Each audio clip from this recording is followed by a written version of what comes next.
Pemirsa, selamat menunaikan ibadah salat subuh untuk Anda yang berada di wilayah Jakarta dan sekitarnya. Kita kembali di iNews Pagi. 3 kendaraan terlibat kecelakaan beruntun di Cengkareng, Jakarta Barat. Kecelakaan terjadi diduga akibat sebuah truk ekspedisi alami remblong.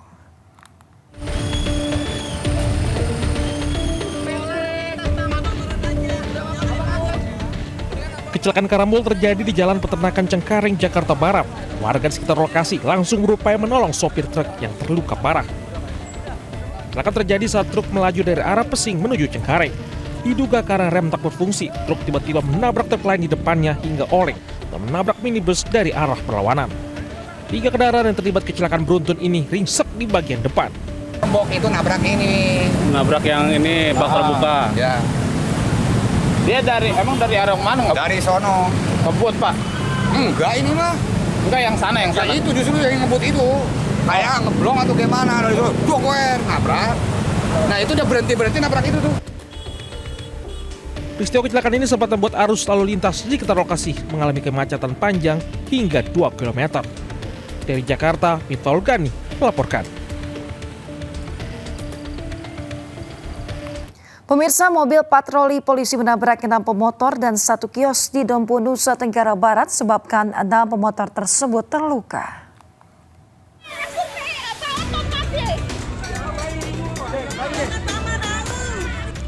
Kecelakaan beruntun terjadi di Desa Hu, Kecamatan Hu Dompu, terekam video amatir warga. Mobil patroli Polsek Hu menabrak 6 pengendara sepeda motor dan 1 kios sembako. Akibat kecelakaan, 6 pemotor mengalami luka. Para korban dibawa ke puskesmas terdekat dan RSUD Dompu untuk mendapatkan perawatan medis. Sementara, pengemudi mobil patroli yakni oknum anggota Polsek Hu diamankan di Polsek Dompu untuk pemeriksaan lebih lanjut.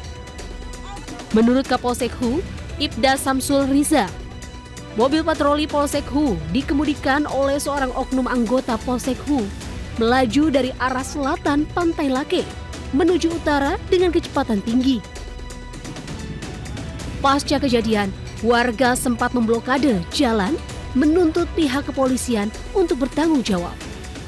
Sementara, pihak kepolisian diwakili Wakapolres bersama anggota DPRD dan perwakilan keluarga setempat melakukan pertemuan di kantor Desa Hu. Dalam pertemuan tersebut, disepakati pihak kepolisian bertanggung jawab atas korban kecelakaan, baik biaya pengobatan hingga ganti rugi. Polisi berjanji akan mengusut tuntas kasus tersebut. Dari Kabupaten Dompu, Topan Iswandi melaporkan. Pemirsa, komplotan curanmor yang menyasar sepeda motor yang tidak terkunci stang ditangkap polisi di Makassar, Sulawesi Selatan. Salah satu pelaku sempat kabur ke atap saat hendak ditangkap.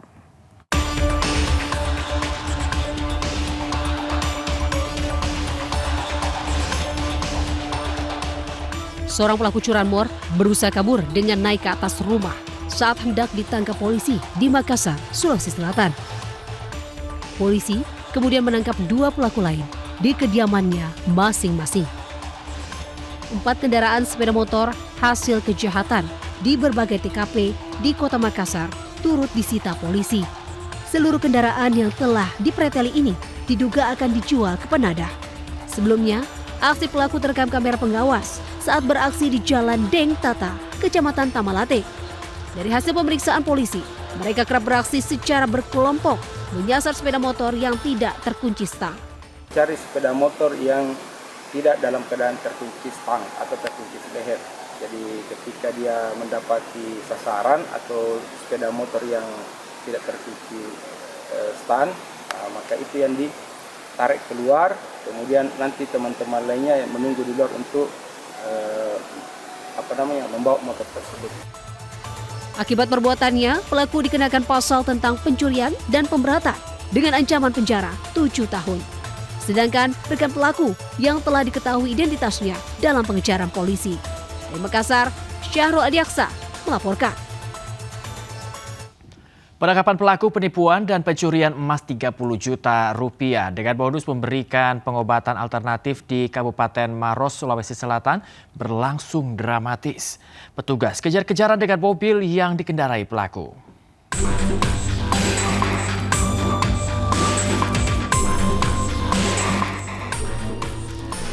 Bak film action, tim Jatanras Polres Maros terlibat kejar-kejaran dengan sebuah mobil yang dikendarai pelaku penipuan dan pencurian emas senilai 30 juta rupiah di Jalan Poros, Kabupaten Takalar, Sulawesi Selatan. Petugas mengadang mobil tersebut dan langsung meringkus sang sopir mobil yang sempat mencoba melarikan diri. Sementara penumpangnya, seorang wanita, hanya bisa pasrah saat dikeluarkan dari kendaraannya. Kedua pelaku IS 35 tahun dan wanita parubaya NA kemudian digelandang ke Mapolres Maros untuk menjalani pemeriksaan. Pelaku mengaku dari dinas sosial, kemudian melakukan aksi penipuan dengan modus memberikan pengobatan alternatif terhadap korban. Korban kehilangan emas senilai 30 juta rupiah. Uang hasil penjualan emas digunakan untuk membayar utang para pelaku. Setelah diberikan satu cincin, yang bersangkutan meminta lagi emas kepada korban untuk dimasukkan ke dalam beras tersebut, sehingga korban memberikan 2 perhiasan emas yang dimasukkan ke dalam kantong beras. Setelah korban memberikan emas tersebut, pelaku mengikat dan mengeluarkan emas tersebut, dan emas yang diikat dilarang dibuka dan disimpan di rumah korban. Namun di dalamnya sudah tidak ada emas, hanya berupa 4 genggam beras. Pelaku pun dijerat pasal 378 KUHP dengan ancaman 4 tahun penjara. Dari Kabupaten Maros, Sulawesi Selatan, Wahyu Ruslan melaporkan. Pemirsa, seorang dosen yang diduga menghabisi nyawa suaminya di Medan pada 2024 lalu dituntut hukuman mati. Tuntutan tersebut lantaran terdakwa diduga terbukti melakukan pembunuhan berencana dengan tujuan untuk mencairkan klaim asuransi senilai 500 juta rupiah.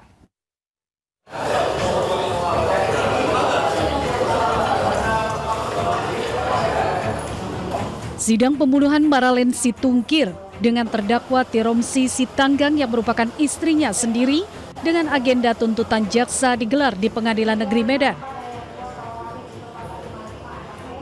Dalam tuntutannya, jaksa penuntut umum menuntut terdakwa Tiromsi dengan hukuman mati karena terbukti melakukan pembunuhan berencana suaminya.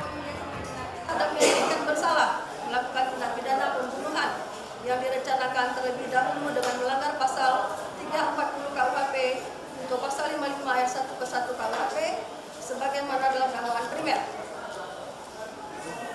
2. Menjatuhkan pidana oleh karena itu dengan pidana mati. Diketahui terdakwa yang berprofesi sebagai dosen strata 3 bidang hukum sempat tidak mengakui perbuatannya sehingga menghambat proses penegakan hukum. Menyuruh memasukkan asuransi itu melalui anaknya dengan menyuruh anaknya berfoto seolah-olah dia masukkan asuransi, dan menyuruh juga anaknya untuk tidak menyampaikan bahwasannya kepentingan untuk apa dia berfoto megang KTP, tapi dia mengatakan itu untuk kepentingan kuliahnya. Namun pergunaannya akhirnya digunakan untuk mendaftarkan asuransi. Yang awalnya yang agennya tadi mengatakan itu ada ditawarkan 3 juta dan 5 juta dengan premi 500 juta dan 300 juta, dia langsung memilih yang 500 juta. Sebelumnya polisi menetapkan Tiromsi Sitanggang sebagai tersangka pembunuhan terhadap suaminya Rusman Maralen Situngkir. Penetapan tersangka kepada pejabat pembuat akta tanah atau notaris dilakukan setelah kepolisian sektor Helvatia beberapa bulan melakukan penyelidikan dan melakukan ekshumasi jenazah korban yang telah dimakamkan. Kecurigaan polisi berawal saat pelaku sempat menolak otopsi terhadap jenazah suaminya. Dari Medan, Sumatera Utara, Said Ilham, iNews melaporkan.